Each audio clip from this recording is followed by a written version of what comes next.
London. It's easy to recognise. But look closely at a map. In the very centre, there's a 1 square mile cutout. This is the City of London, which lives in a city named London.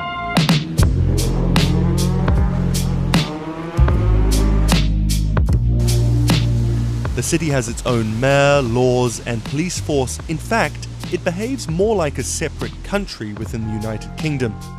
This is because the city's been around for much longer than the UK. It was built by the Romans and has remained semi-autonomous ever since. To embody its fiery independence, the city's emblem is a dragon, not a bad choice. You'll spot these statues. They guard the boundary of the square mile.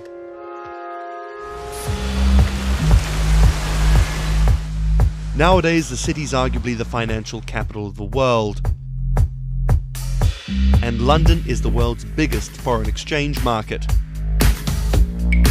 But the city has a tiny residential population.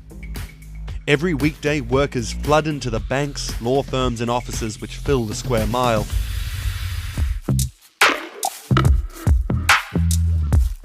But it's not all work. This is 1 p.m. You might say no surprise here, city workers having a drink, but attitudes are changing. The legendary long lunch at the pub is now seen as a bit of a macho relic. In 2017, Lloyd's of London, the legendary insurance market, told its employees the party's over, no more drinks during office hours. But as you can see, not everyone got the memo. Because here's the rub of it, the city had a bit of a reputation. When the after-work crowd go home, the place becomes a ghost town.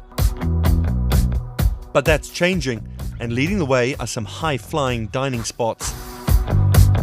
Sitting on top of the Heron Tower is the Duck and Waffle. It offers 24/7 service with a hell of a view. This is about as refined as a 24-hour Waffle House gets.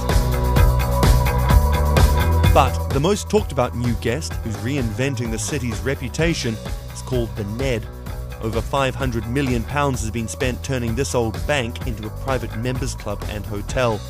With 8 restaurants in the lobby and a bar that stays open till 4 a.m, the Ned's injected some late-night atmosphere into the city.